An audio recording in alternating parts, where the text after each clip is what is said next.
today I wanted to show you my sewing setup for a small space, or if you're a renter.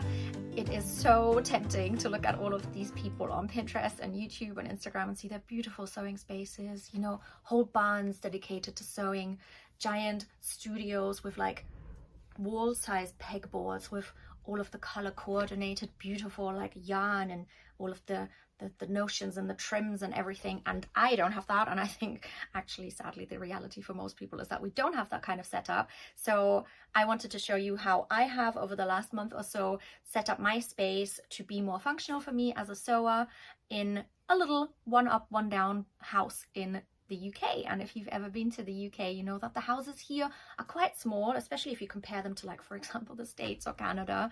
And my boyfriend and I were renting here. We have been for the last 5 years. When we first moved here, it was just before the second lockdown during COVID, and we had been nomadic digital nomads for like 7 years before that. And obviously the pandemic forced us to stop traveling. So when we arrived here, it was like, oh my God, so much space. You know, we never even had such a big space to ourselves. And we only had our suitcases and a couple of things that we had stored at his parents' house. But over the years, I have accumulated many a hobby. So I have started crocheting, knitting, sewing, upcycling, gardening. I make jewelry. I would have more hobbies if I had more space, but right now I don't have more space. So this is what I have done to transform this little under the stairs nook that used to be my reading nook for a long time, and I absolutely loved it, but I made the hard decision a little while ago to get rid of my reading nook and turn this into a kind of sewing storage space. So that's what I want to show you today, how I've set it up. I'll give you a little tour of my whole little area here. This is basically, I guess, 1.5 meters of our bedroom under the skylight, so I do have good light for sewing, at least in the summer. And then this awkward space, as you can see, weird angles, really deep as well. It's like, I think, 1 meter deep. So that's what I want to show you, and I hope you like it. Okay, so I hope you can see enough of the space here. It is a little awkward, this angle, to film, but first of all, I needed a lot of storage space for my fabrics. They were spread around all around the house. I had like 2 giant under bed storage boxes that were full of fabrics and bed sheets and, you know, vintage duvet covers and stuff like that I had been collecting, hoarding, some might say. Stuff on top of cupboards, in the living room, tucked away everywhere. So the first thing I needed to do is obviously clear out all of the space. And then I got this shelving thing from Ikea. It's called Jonaxel, and we already have that for our wardrobe. I really love it because everything is open, so you can see exactly what's inside. It has these quite deep drawers. Because the space is so awkward, it's really deep. It's like, I think, 1 meter deep almost, or 90 centimeters. And there aren't any drawers that are this long. I tried to find some that would like cover the whole place, but that's not really a thing. And I didn't want to just have boxes stacked on top of each other because I knew that would be chaos, and I would not want to like have to lift 5 boxes down until I can get to my stuff. So I really like this Jonaxel shelving unit. Is that a shelving unit? A drawer unit? I don't know, because it's clear and I can see exactly what's inside, and they're quite deep. So I have down here all of my duvet covers that I've been collecting from charity shops. This one I recently got for £3. It's like a vintage 70s or 60s beautiful floral, I think it's Dormer brand, probably poly cotton, which I usually don't like polyester, but that's what they used at the time, and really good for sewing because you don't have to iron it when you wear it, so that's nice. I also have this kind of cottage core style beautiful reversible duvet cover, and these are the pillows, the matching ones. Yeah, I have a whole bunch of them, including this adorable insect print, which something really cool with that. I already have a few ideas. So yeah, really fun bags. I think I got that one for £4 from a charity shop as well. So that's one of the best ways to save money when you're sewing, is to get yeah, bed sheets, duvet covers, even if you just use them for like practicing and making wearable toiles, like practice run of a garment. But I just like them for their prints. So that's what I have. This is then, I collected all of the fabrics that I found, and turns out I have quite a lot. So this is all full. And then I have these 2 boxes. You actually can't see both, you can only see one. There are two boxes here of scrap fabric. So this actually has a bit more. This one has quite big scraps, including like sari bags that I've collected from Lucy and Yak and so on. And then up here we have smaller scraps that I have all color coordinated or organized by different patterns, like small scraps with patterns. These are all denim scraps. This is not zero waste. This is not plastic free. I've used these bags from Ikea to keep everything organized. But I just really like that everything's see-through and I can see what it is without having to get everything out, because with my ADHD, I'm like, if out of sight, out of mind, so I really need to see it. That's why everything is clear or transparent. These are my velvet scraps. Ooh, treasures. Beautiful. And so on. So basically scraps, smaller scraps in here, and then at the back, I'm not going to get it down now, but that's where I have my wadding, kind of anything for quilting, stuffing, that kind of thing, and probably some interfacing. I should look in there. These are the bags that I've been using from Ikea as well. These are the Ziploc bags. They're just pretty colors and different sizes. Again, not very environmentally friendly, but I will be reusing them loads, of course. I'm not throwing them away. These are garments that I either want to upcycle or transform, upcycle in some way. And then this is for alteration, so hemming or changing buttons or anything like that. So that's different because this is like transformation and this is just altering. That's how I'm categorizing it. And then here I have a little box for scraps that I'm just collecting as I go while I'm working, and then I will eventually organize them into their dedicated little container. And here I have interfacing, what is this? More interfacing and tracing paper, that kind of thing. Then this is the pièce de résistance, my favorite. This is my Cat Kidston sewing box that Simon got me for our very first Christmas together. I think he wanted to impress me at the time, and he did, and I still have it. I love it. So here I have my most important threads that I'm using, measuring tapes. Apparently I need 3 measuring tapes on a daily basis, sewing machine needles, extra bobbins, that kind of thing. Down here we have some buttons and appliques. I should probably show this better. Yeah, just like a few random bits and bobs, not too much. I don't want to actually stuff this too full. It used to be full to the brim, and now I'm just keeping the most essentials at hand. And then over here I have 2, I don't know if you can see these are these kind of magazine racks. Also got these, I got these they're from Ikea, but I got them off Vinted, 2 for 3 quid. I like them because they're pink, and also I can see through, and this is where I put my sewing patterns. So anything that I've already cut out, I put in here, or bigger ones that I've had printed. If you get the PDF patterns, then you need to get them printed, so I store them all in here. I really love that because before this they were just like lying about everywhere. Now I don't do that anymore. Oh yeah, and underneath here we have another box, and this is all trims. So your whoop, that's great, your elastics, your tassels, zips, a whole bag of zips, and also off-cut zips, more elastic for when I finally start making underwear, which I have been wanting to do for ages. Oh, apparently I have another box, another jar of buttons, which I didn't know. So all of this kind of stuff is in here. Where's the lid that I just smacked myself on the face with? There we go.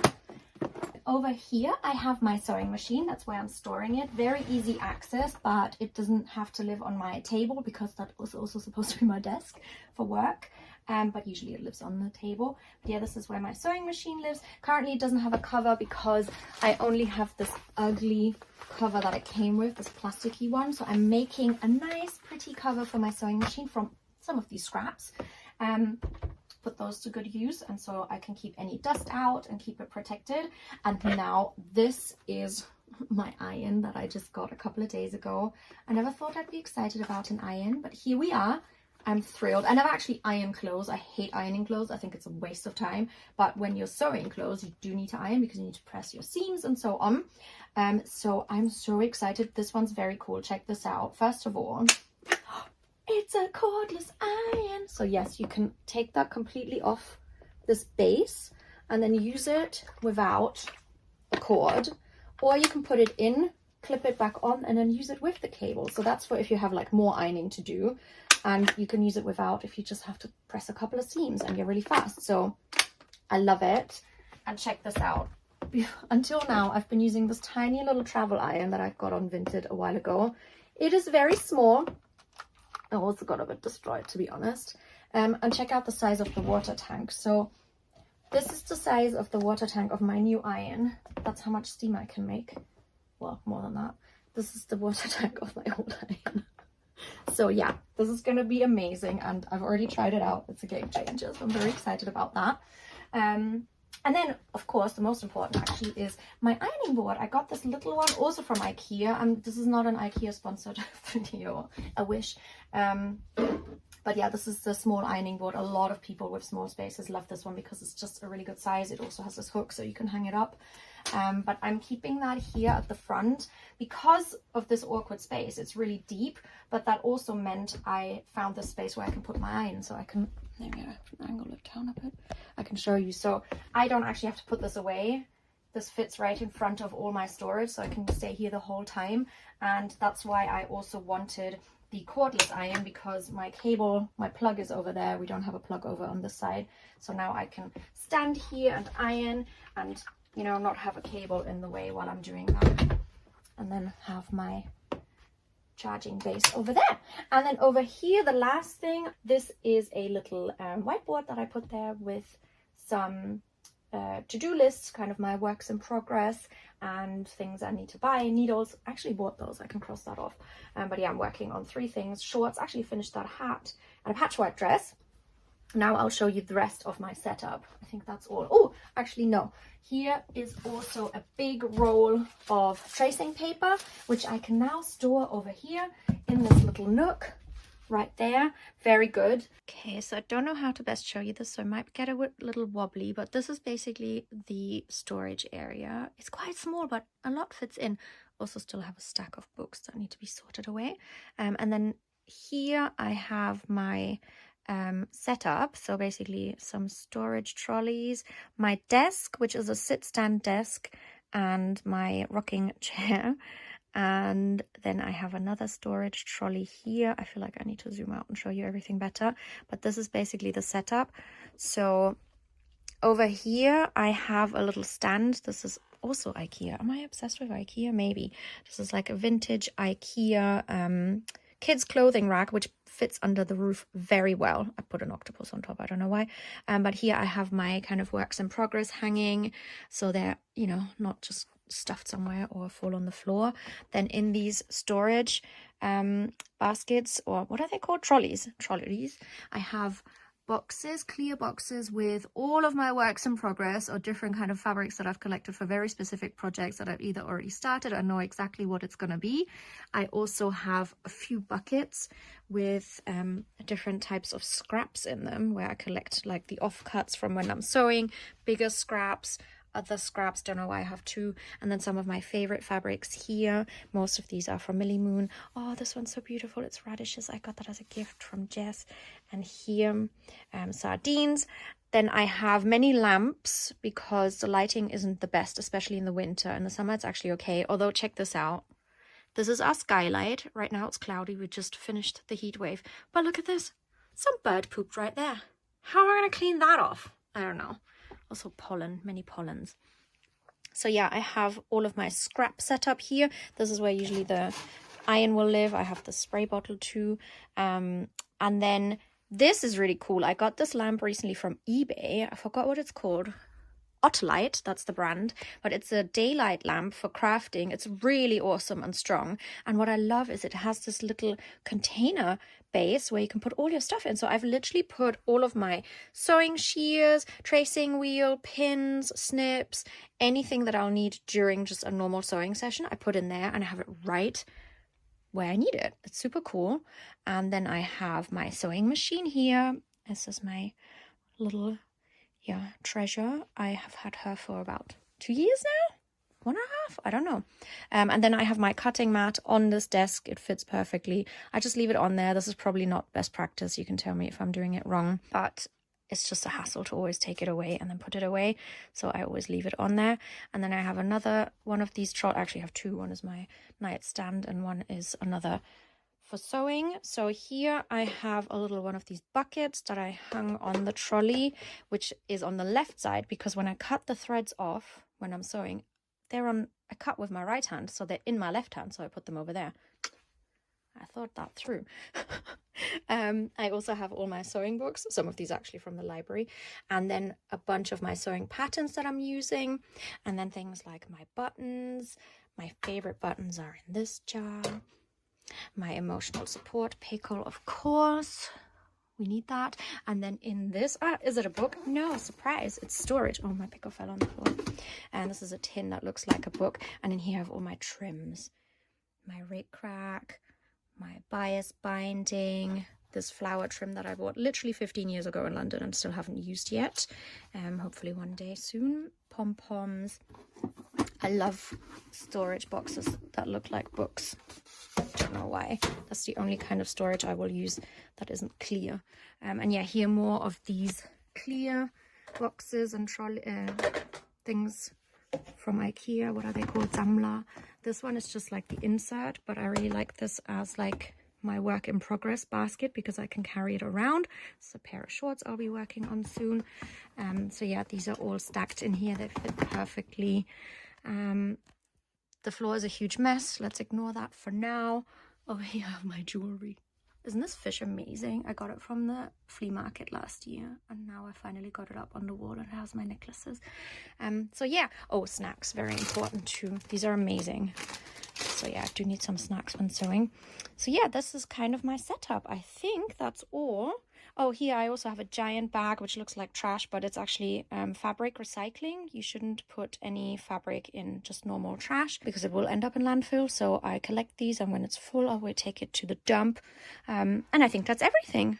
So that was the tour for now. I hope you enjoyed it. I hope it was useful to you and that you got some inspiration or ideas maybe, and definitely some permission to use whatever space you have at your disposal for your hobbies, because hobbies are awesome. They keep us healthy. They keep us switched on. They are good for mental health.